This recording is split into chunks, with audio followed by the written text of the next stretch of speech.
The next time you check into a hospital and they slide an electronic signature pad across the desk asking you to sign a few routine digital forms, stop. Do not touch that stylus. Signing that blank glass screen before asking one critical question is the fastest way to accidentally give the hospital legal permission to hit you with devastating financial liabilities, bypass your Medicare coverage, and legally trap your family with bills you never agreed to. Today, we are breaking down why these electronic pads are a serious financial risk for seniors and the exact words you must say before you ever press submit. There is a specific kind of financial damage that happens to seniors in hospital intake that does not show up on any Medicare summary or insurance explanation of benefits. It shows up 3 months later as a collections letter, or a lien, or a bill for a service you do not even remember authorizing. And when you try to fight it, the hospital's legal department pulls up a document with your digital signature on it and the date and timestamp showing you agreed to everything in full on the day you checked in. You have no paper copy, you have no memory of reading it, and legally your signature is on it. That is not a billing error, that is a system working exactly as it was designed to work. And before we get into exactly how each piece of this trap works, I want you to know that by the time this video is over, you're going to have 4 specific tools in your hands, not general awareness, not be careful out there. 4 exact moves, including the precise words to say out loud at that intake desk that flip the entire power dynamic in your favor. Most hospitals are counting on the fact that their patients do not know these words exist. After today, you will stay with me because the first one is the piece almost nobody sees coming, and it starts the moment the clerk hands you that pad. Number 4, the invisible text trap. When a hospital intake clerk hands you an electronic signature pad, what do you actually see on the screen? Usually, one of 2 things, either a small box that says, "Sign here" with a blank space waiting for your stylus, or a tiny scrolling window, maybe 4 lines of text visible at a time when 0 with a sign below prompt underneath it. What you do not see is what is attached to that signature. In most hospital systems, the electronic pad is connected to a document management platform. When you sign that pad, your signature is not just going onto the screen in front of you. It is being applied to a full legal document, sometimes 1,015, 20 pages long, that lives inside the hospital's software. The screen you are looking at is a window, a very small window, and the room behind it is enormous. The intake clerk is not hiding this from you because they are malicious. Most of them do not even think about it. This is just the system they were trained to use. Click, sign, next patient. But the result for you is that you have legally consented to a document you were physically unable to read on the device in front of you. Think about what that means. If you had handed someone a 20-page contract and covered 19 of those pages with a piece of black paper before asking for your signature, you would walk away, you would not sign it. But when the same thing happens on a glass screen with a blue glow, most people sign without hesitation. The technology makes it feel routine. That feeling is exactly what the system is counting on. Number 3, the digital split-second agreement. Here's where it goes from one problem to several problems happening simultaneously. You're at the intake desk. The clerk is friendly. The waiting room is full. Your family member is sitting behind you. The clerk clicks something on their computer and says, "Okay, I just need a few more signatures." They click next. You sign. They click next again. You sign again, maybe one more time after that. You assume you are signing one admission document in multiple places, the way you would initial a lease on different pages. You are not. In many hospital intake workflows, each signature on that pad corresponds to a completely separate legal agreement. The first might be your general consent to treatment, which is reasonable and expected. But the second might be an assignment of benefits form that tells Medicare to send your reimbursement directly to the hospital, removing you from the financial conversation entirely. The third might be an authorization allowing the hospital to share your billing information with third-party collection agencies before you have even received a single bill. The fourth, and this is the one that catches people most off guard, might be an arbitration waiver.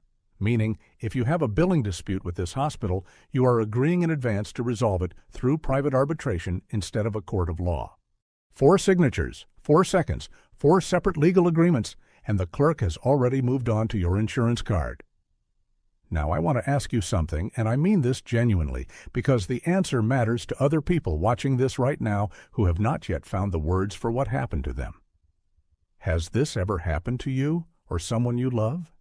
Did you or a family member ever walk out of a hospital months later and get hit with a bill or a collections notice that felt like it came out of nowhere, and you had no idea what you signed that day at the desk? Leave that in the comments. Be specific if you can. What the bill was for, how long after the visit it arrived. Someone watching this right now is in the middle of that exact situation, and they need to know they are not alone, and they are not crazy. Number 2, the missing copy. Here is something that almost never gets mentioned in any conversation about hospital billing rights. When you sign a paper form, you leave with a copy. It might be a carbon copy, a photocopy, a printed duplicate. You know, but you have it. You can put it in a folder. You can pull it out 3 months later. When something goes wrong, you can show it to your son, your daughter, your attorney, your insurance agent. That copy is your proof of exactly what you agreed to. When you sign an electronic pad, that document goes into the hospital's database the moment you lift the stylus. In most cases, you are not handed a printed copy of the full document text, the actual pages of legal language your signature was applied to. You might get a receipt. You might get a one-page summary of your visit, but the full contract, the actual terms, most seniors never see them again, and this matters enormously when something goes wrong.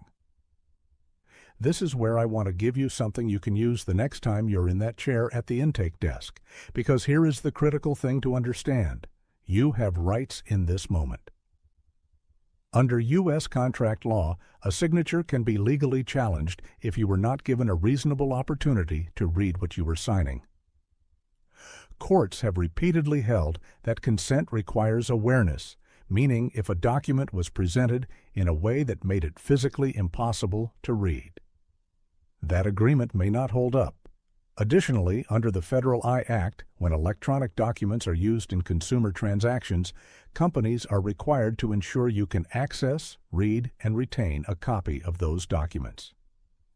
While hospital intake forms fall into a complex legal category, the practical right remains the same.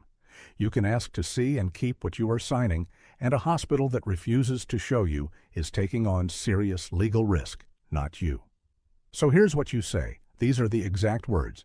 Before you touch that stylus, before you take the pad from the clerk's hand.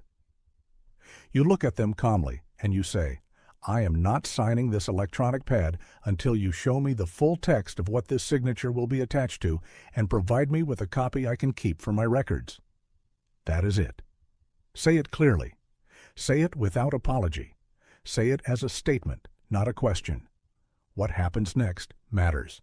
A well-run hospital will comply without hesitation because that is the correct and legally sound response.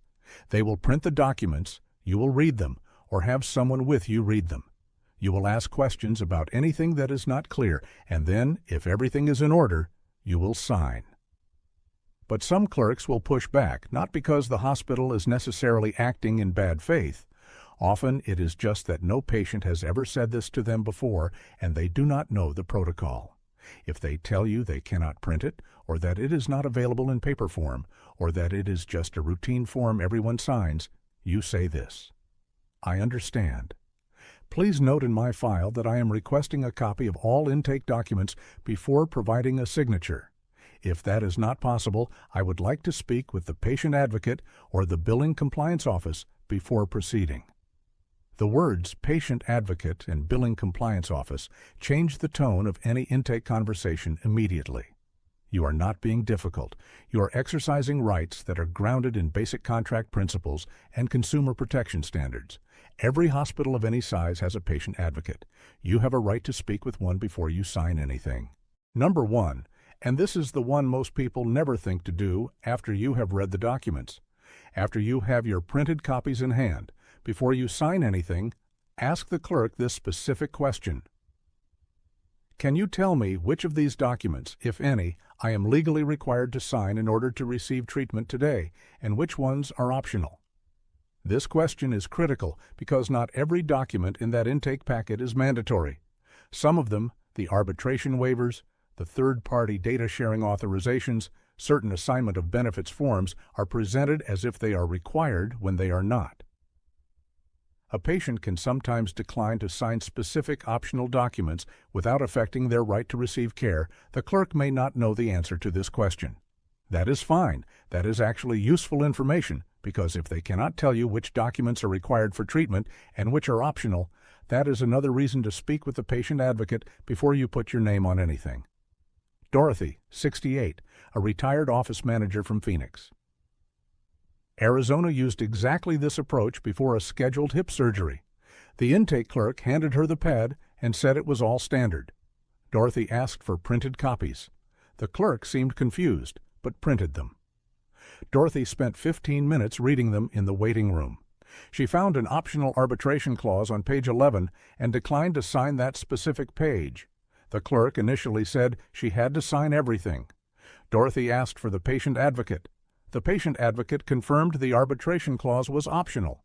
Dorothy did not sign it. 8 months later, when Dorothy had a billing dispute over anesthesia charges, she was able to take her case to a consumer arbitration board of her choosing instead of the hospital's private arbitration system. She won her dispute and recovered $2,100. She said, "I spent 15 minutes reading those papers. That 15 minutes was worth $2,100 and my dignity." If you are watching this and you have a spouse, a sibling, or an adult child who is scheduled for any kind of hospital visit in the next few months, whether it is a procedure, an overnight stay, or even an outpatient appointment that requires check-in, they need to see this video. Not because hospitals are all acting dishonestly, but because a system that moves fast and assumes you will not ask questions is a system that rewards the people who do ask questions. Be one of those people. Help the people you love. Be one of those people. Now, here is what I want you to do before this week is out. Print out or write down those 2 sentences, the ones you say before touching the pad and the one you say if they push back. Put that paper in the same place you keep your insurance card, your Medicare card, and your list of medications. That piece of paper is your financial intake protection kit. Carry it to every hospital visit, every outpatient appointment, every procedure check-in for the next 30 days. At the end of 30 days, I want you to notice something. The feeling of walking into a medical setting and knowing you have a specific protocol, knowing you have the exact words ready, is completely different from walking in, hoping nothing goes wrong. If you found this useful, subscribe before you leave this page. Next week, we are going into what Medicare's explanation of benefits document is actually telling you, and the specific line that most seniors skip over that reveals whether a provider is secretly billing you twice for the same service. If you are on Medicare, that video is not optional.